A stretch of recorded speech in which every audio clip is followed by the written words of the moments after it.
What's up, beautiful people? I'm Lenny. Welcome to my channel. So you guys, we are still in this marvelous and magnificent month of March, and I am loving every second of it. Wherever you are in the world, just pause for 3 seconds and just inhale that beautiful March air. It's refreshing, isn't it? I know. Now today we're going to be talking about feeling stuck.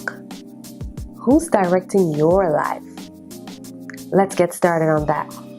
So how many of you out there are feeling stuck?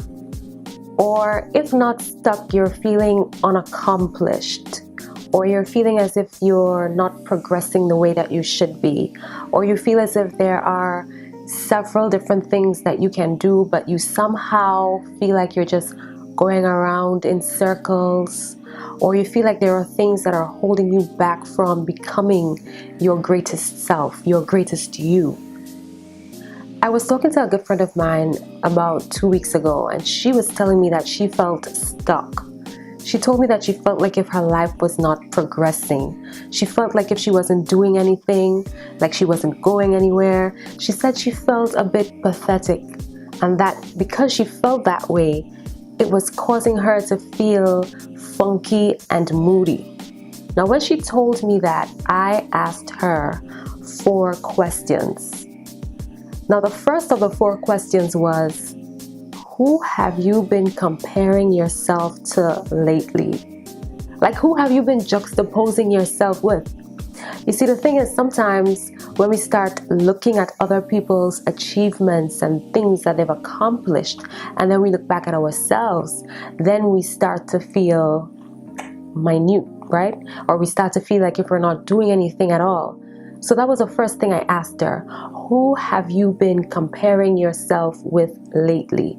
Or some people just start to feel smaller when they just look at other people's Instagram page or other people's Facebook page or Twitter accounts, because they look at people striking a pose here and striking a pose there, and everything looks great and glamorous and just thebomb.com, right? And then just looking at people leading this, what appears to be a glamorous life, puts some people in a funk. So I asked her that. I said, who have you been comparing yourself with lately? Who have you been juxtaposing yourself with? Now, the second question I asked her was, where did you think you would be at this particular point in your life? Like, where did you imagine yourself? How did you imagine yourself? What job did you think you would have? What accomplishments did you think you would already have? What did you think that you would have done by this particular time in your life? Right? Because you know that we all have some hopes and dreams and aspirations, and we all would have said to ourselves, you know what? In 5 years, I'm going to do this. In 10 years, I'm going to have that. By the time I'm this age, I'm going to be working at this particular career. By the time I'm that age, I'm going to be this. Or by the time, this year rolls around, I'm going to be that. And then what happens is life has an agenda of its own, and it kind of slides our plans to the side, and that little image that we had in our minds of what we thought we should be at a particular time is not what we are at that particular time, right? So I asked her, where did you think you would be at this particular point in your life? Now, the third question I asked her was, and where are you now?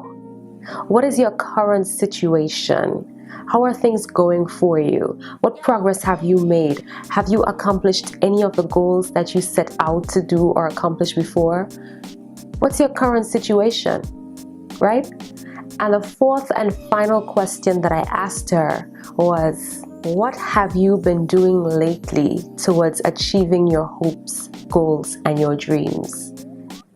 Because there are some people who want certain things in life, but they don't want to put in the work or the energy or the effort for it. They somehow just magically expect it to fall from the skies and just land on their laps, right? There are people who believe that.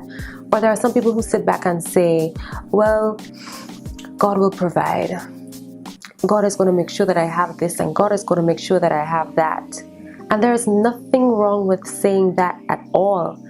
In fact, it's good to have faith and hope and trust in God. But see, the important thing here is to note that faith does not work by itself, but faith and works go hand in hand. Faith and works is a marriage, and you can't have one without the other. The Bible even says in James, faith without works is dead. So if you want to achieve something, or if you want to accomplish something, you obviously cannot sit back, relax, and just hope that you'll get that thing, or just believe that you're going to get that thing. You have to put some effort into getting that thing, some work, some energy, some action into getting that thing, right? Because it's not just going to magically fall from the sky and land on your laps, and then you'll be like, well, see, now I've got it. The thing that I've realized is this: people begin to feel stuck or unaccomplished when the things that they plan to do in their lives do not come to fruition. They begin to feel stuck or unaccomplished when all of their plans are heading right and then everything else is heading south. Am I correct?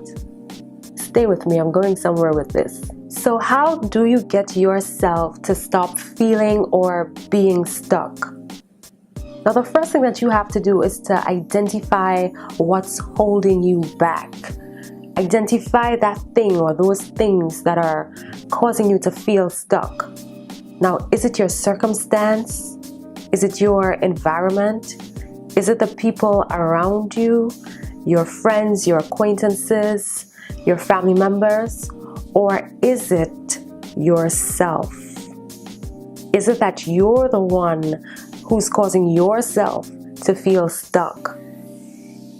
You see, the thing is, most of you begin to feel stuck because you sabotage your own dreams and your own destiny with your words, your thoughts, and your actions. Now, these are three very powerful elements, and most people don't even recognize or realize that they're doing that to themselves.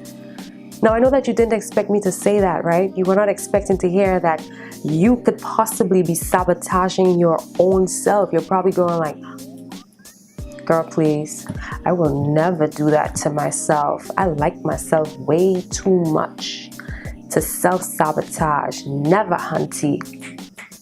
Never. But I'm going to show you how you self-sabotage, right?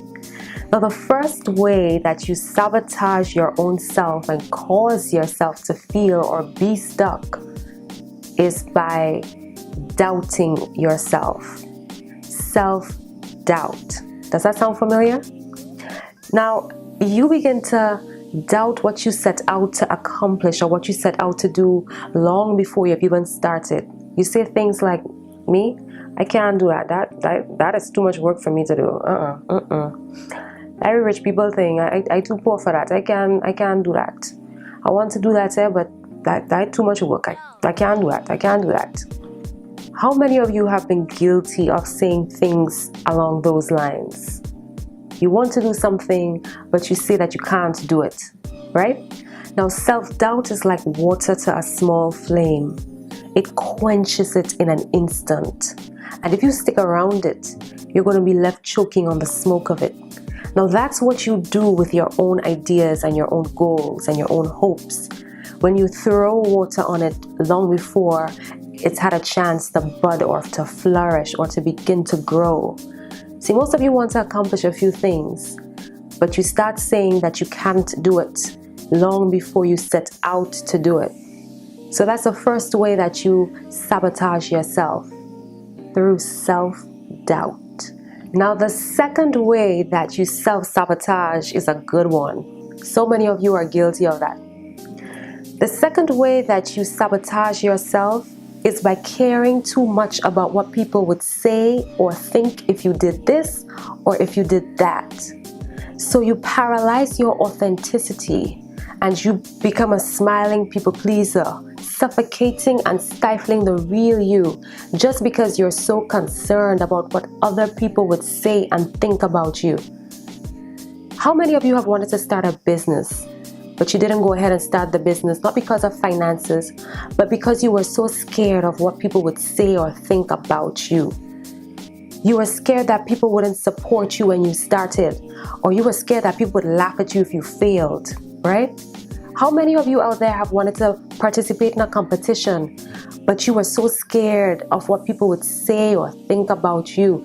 You were scared of how people would perceive you. You were scared of their criticisms and their comments. So once again, you clipped off your wings and you stayed put, right? Because you were that scared.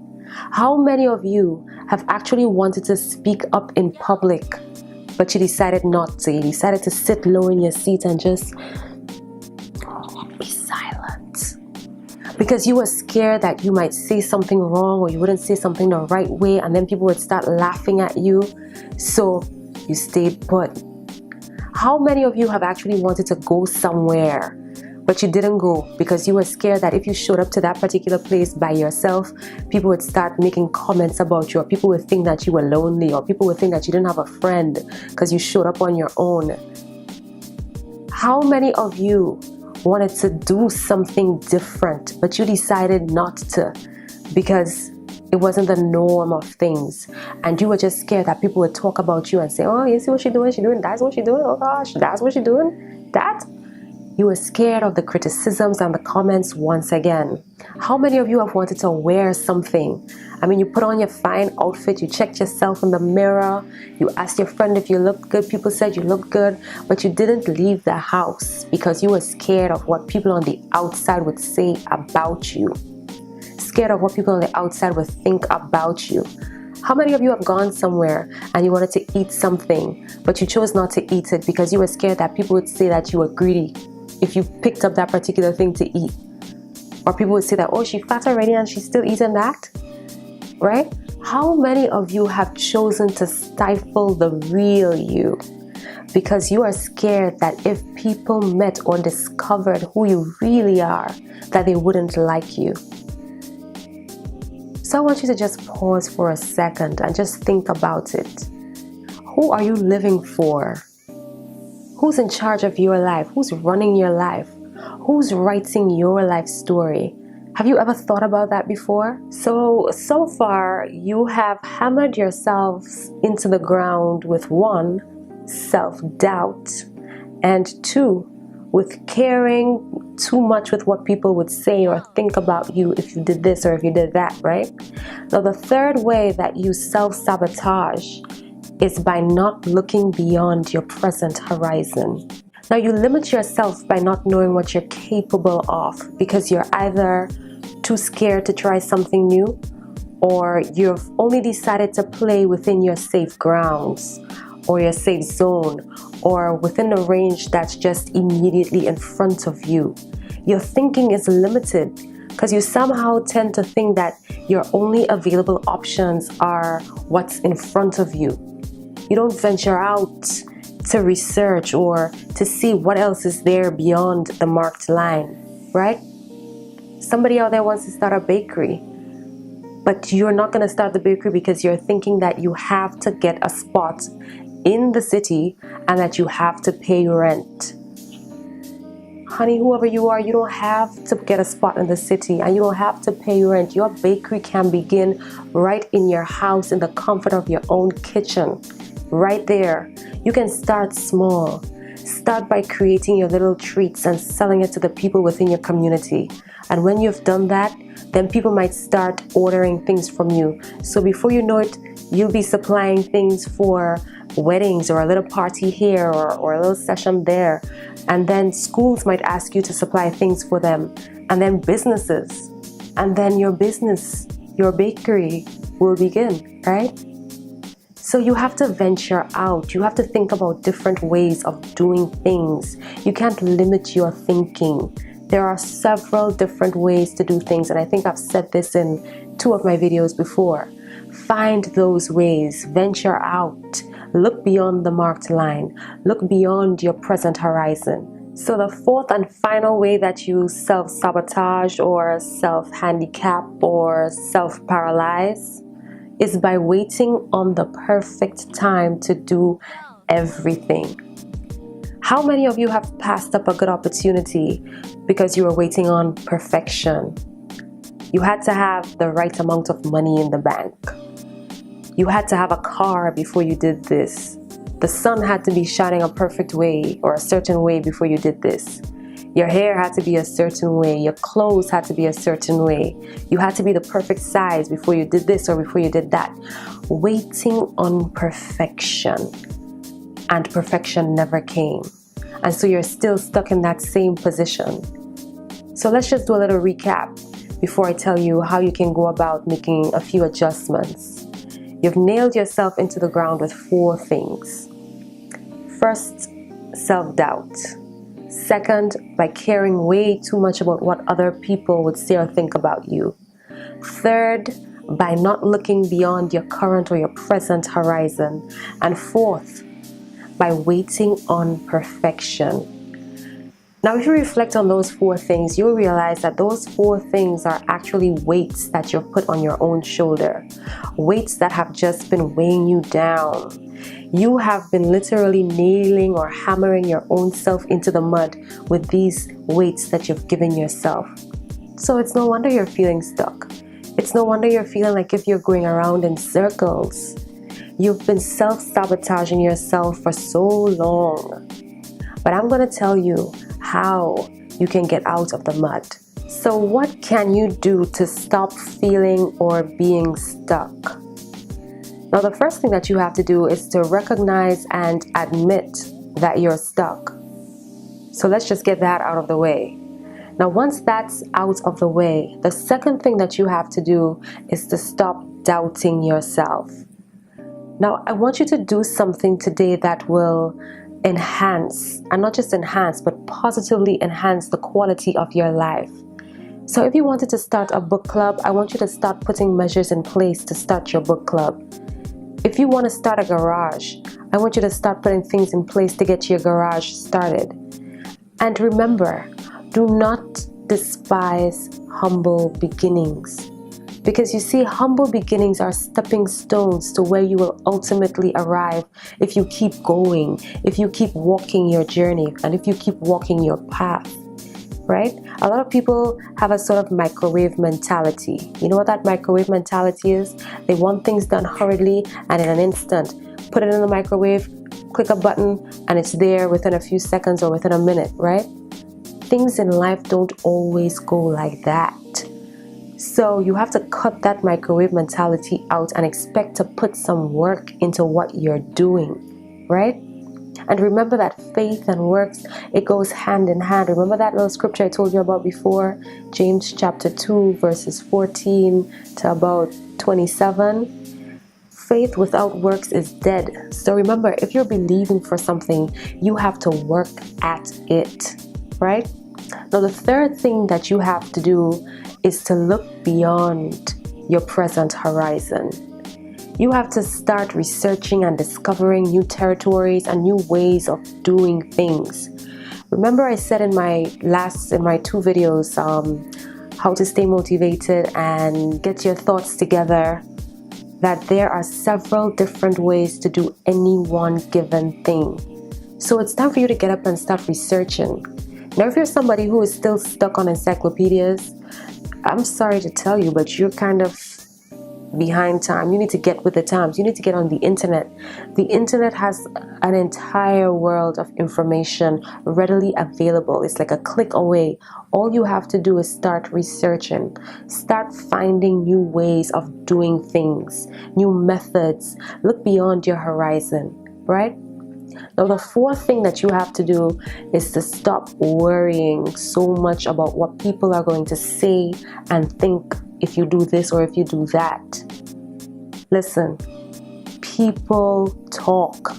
That's what they do, and they're going to always talk. Now, you have to let them talk because you have to live your life. You were put on this earth to be and live your authentic self. So if you care and worry too much about what they'll say about you when you venture out to be your authentic self, you'll never be your authentic self. So stop worrying about what people are going to say and start walking in your path. Some of you behave like if you're living on the edges of some people's eyelashes, so that if they blink too hard, you're gonna fall off. You're not. So start walking your path and living your calling. Start walking that truth, because you can't be too bothered or too worried with what people say or think about you when you venture out.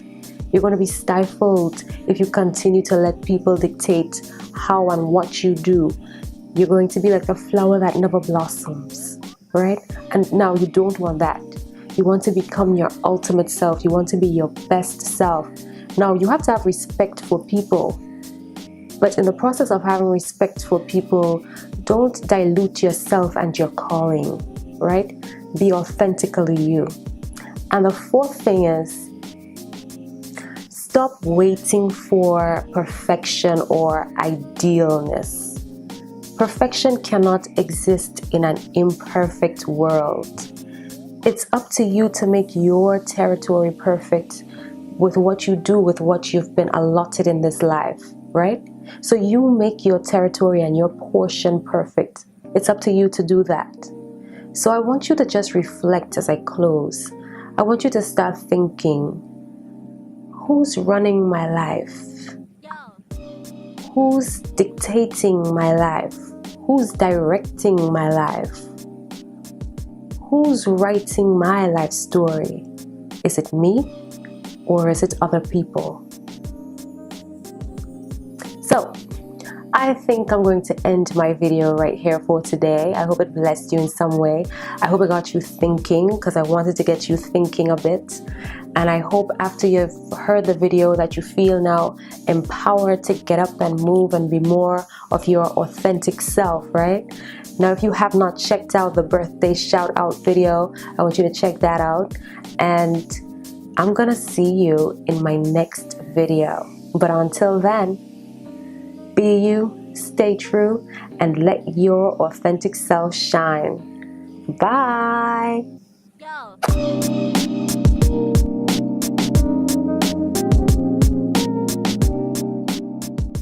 Well, she knows my birthday and she didn't even give me a gift, you know? Not even a gift. And she even called and say happy birthday, you know? Y'all know how you behave. Don't wait for somebody to tell you happy birthday, or don't wait for somebody to give you a gift. Buy your own dang gift. Yes. Tell your own self happy birthday. Make yourself enjoy the day. Enjoy things.